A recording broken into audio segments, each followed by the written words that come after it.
Greenwich, Connecticut today is one of the wealthiest towns across the United States, and many of its residents top the Who's Who list in America. From the 41st president to Truman Capote, and all walks of fame and notoriety in between, the elite have found their way to Greenwich. But back in the 1950s, Greenwich was a sleepy little suburb, the first town over the New York line, where the old money was in the back country, and the young, thriving middle class were busily setting up homes in the various neighborhoods of the coveted coastal town. It had a main street with a Woolworth Five and Dime, and the two mainstays for clothing were Chauncey Delia and D.W. Rogers. Then there were the mom-and-pop drugstores. Remember them? They had old-fashioned lunch counters where the specialty was a black and white. Delicious. In 1953, Griffith E. Harris was a young rising star in the local Republican Party and the proud owner of his own insurance company. He and his beautiful English war bride, Eunice, purchased a piece of land in the private association of Millbrook. Past the golf course, tennis courts, swimming lake, and the stunning, architecturally designed old-world Tudors, they built a 5-bedroom colonial up on a knoll and set up house with their daughters, Marie, Catherine, and the youngest of the three, Victoria. They would add 5 more children and a black lab named Princess during their time on Overlook Drive, but that's a story for another day. About 8 years later, just up the hill from the Harris home, Harold and Jean Rush, 2 young entrepreneurs and the owners of the renowned Rush TV and record store on Greenwich Avenue, bought a piece of land and began designing and building their dream home.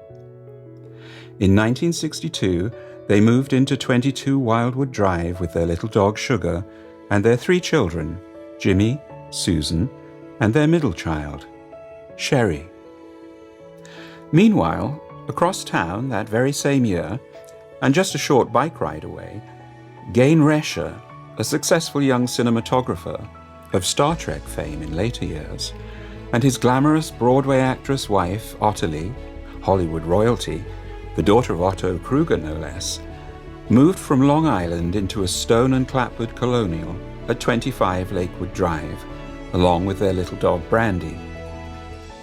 There, nestled in the private association of Indian Harbor, with sailboats on the Sound at the end of the street, they raised their daughters, Gay, Debbie Jean, and their middle child, Darlene. It was 1963 when these 10-year-old girls' lives would converge, and the 3 musketeers were born: Vicky, Sherry, and Dee Dee. Truly a most remarkable trio. 60 years later, with their joint 70th birthday summit on the horizon, they will celebrate their lifelong friendship together, as it should be. Happy birthday, girls.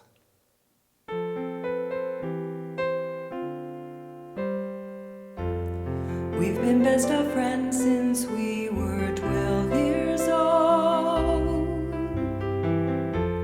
sharing rooms of secrets, some still never told. Looking back on all that we've been through, the laughter and the tears, I wouldn't change a thing.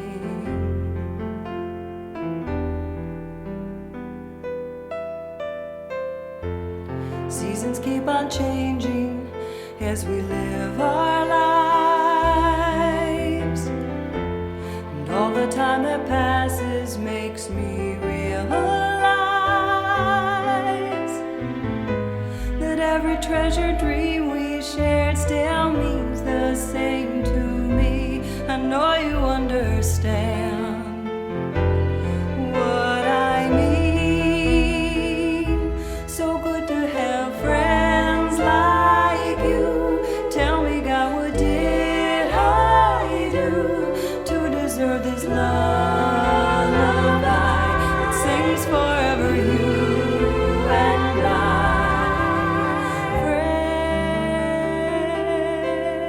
Friends, friends.